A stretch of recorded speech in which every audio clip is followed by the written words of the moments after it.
Chapter berlanjut dengan box narasi kali ini yang mulai mengambil alih. Pada masa lalu, pertarungan dari Jianggu mempelajari ilmu bela diri agar bisa melindungi diri mereka sendiri dari musuh.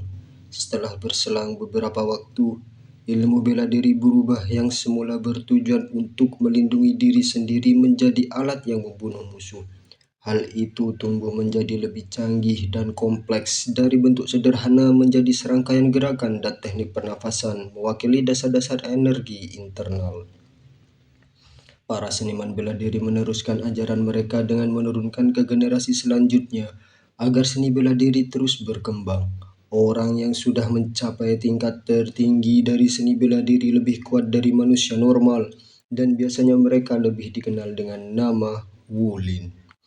Petarung yang ingin menjadi murid dari Wulin berkumpul membentuk sebuah aliansi, dan aliansi ini terbagi menjadi kekuatan baik dan kekuatan jahat. Dan di antara keseimbangan kedua kekuatan tersebut, ada suatu kelompok yang mengejar jalan yang sangat berbeda. Mereka hanyalah pencari kekuatan. Dunia memanggil mereka kultus demonik. Seorang anak haram dari keluarga dengan peringkat tertinggi dari kultus demonik yang memiliki hal untuk tahta. Ini adalah cerita dari Cheon Yaun. Sebuah pesan singkat dari narasi box yang akan menjelaskan tentang alur cerita dari Nano Mesin di masa depan. Kembali ke cerita sebelumnya.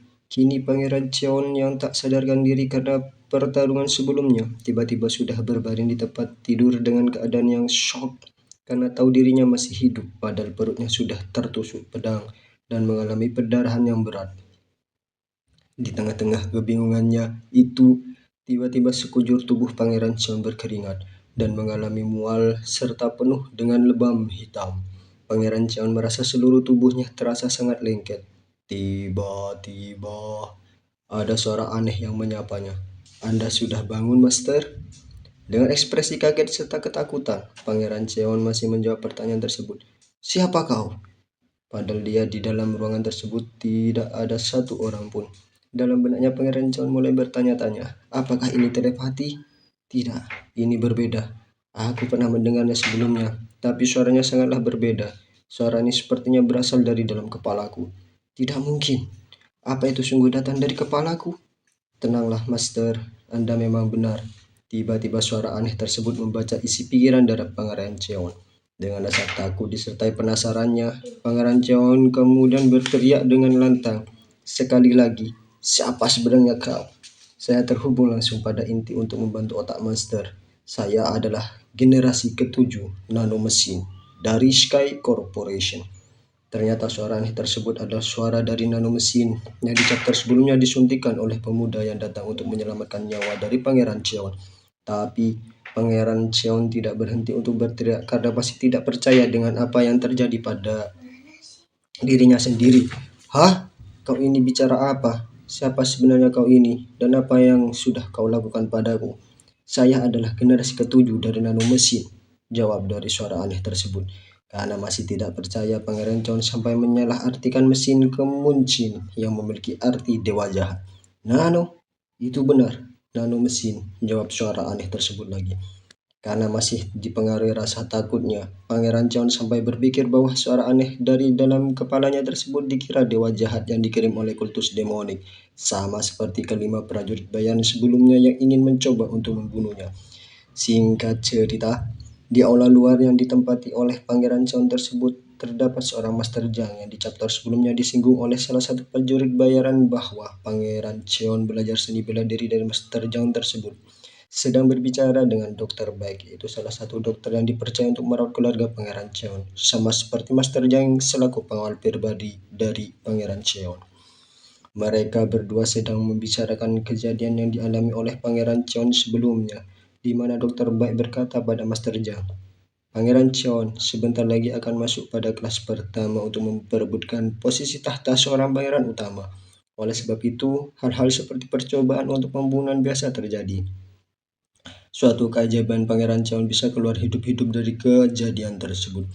Aku pikir ada orang yang membantu Pangeran Cheon, tapi aku tidak tahu siapa orangnya," jawab Master Zhang. Saat aku sudah tiba di tempat di mana Pangeran Cia melakukan pertempuran dengan orang-orang dari kultus demonik, yang aku lihat saat itu sulit untuk dijelaskan. Yang jelas, mayat-mayat dari orang-orang kultus demonik sudah bergeletakan di tanah, dengan salah satu mayat masih tertangkap dagger yang aku berikan pada Pangeran Xion. Setelah itu, aku mendengar seorang masih bernafas tidak jauh dari tempat berdarah tadi. Ternyata itu adalah Pangeran Cheon. Tubuhnya penuh luka, tapi sudah sembuh dengan sendirinya dan dia bernafas layaknya orang sedang tertidur. Dokter Baik pun sampai terheran-heran dibuatnya, karena tidak mungkin ketua kultus yang lain membahayakan dirinya dalam pertarungan seperti itu. Dan siapa sebenarnya orang yang sudah membantunya itu? Hahaha, ini sangat menarik, imbuh Dokter Baik. Kemudian kedua orang tersebut segera menuju ke kamar dari Pangeran Cheon. Singkat cerita, di dalam kamar, Pangeran John masih mengira bahwa Nano adalah dewa yang sudah menyelamatkan hidupnya sehingga Nano menjelaskan pada Pangeran John bahwa orang yang menyelamatkan dia dari musuh bukanlah dia.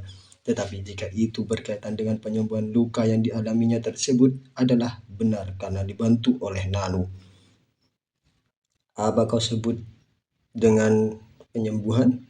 Tanya Pangeran John pada Nano. Kemudian dalam kebingungannya tersebut, Nano mengirim informasi dasar tentang dirinya ke dalam kepala Pangeran Cheon. Kemudian Nano menjelaskan kepada Pangeran Cheon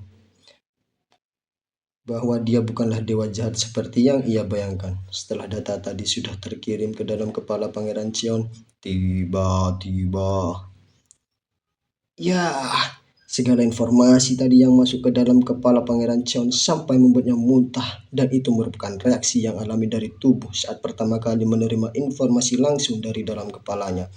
Anda tidak akan merasakan pusing dan mual ketika menerima informasi untuk yang kedua kalinya, dan seterusnya, Master, imbuh Nano. Di tengah-tengah rasa sakit karena informasi yang ditransfer oleh Nano sebelumnya, Pangeran Cheon kemudian bertanya kepada Nano, apakah di dalam tubuhnya ada ribuan mesin? Kemudian lalu menjelaskan bahwa sekarang ini ada 6.842.040.000 nano mesin di dalam tubuh Pangeran Cheon. Masih di tengah-tengah kebingungannya, Pangeran Cheon kembali bertanya pada Nano, apakah dia bisa membongkar nano mesin dari tubuhnya? Seperti yang Anda lihat dari informasi yang saya berikan tadi, saya diprogram untuk hanya bisa keluar di saat Anda sudah mati, jawab Nano. Kemudian Pangeran Xian teringat bahwa saudara-saudara tirinya ingin sekali membunuhnya meskipun mereka tidak memiliki kekuatan apapun, dan sekarang terdapat banyak nano mesin di dalam tubuhnya. Bakal seperti apa nantinya? Di tengah lamunannya tersebut, terdengar suara ketukan pintu dari luar kamar, dan itu adalah Master Zhang dan Dokter Baik yang sudah tiba. Lantas, takut dikira orang gila karena berbicara sendirian. Kemudian Pangeran Chan menyuruh Nano untuk diam. Kemudian Nano berganti ke dalam mode senyap dan berkomunikasi lewat isi pikiran dari Pangeran Chan. Anjay, keren ini ternyata si Nano. Hehehehe. Master Jang kemudian menghampiri Pangeran Chan yang terbaring di tempat tidur dan menanyakan keadaannya. Tetapi ternyata bau badan yang menyengat dari Pangeran Chan hampir membuat Master Jang pingsan.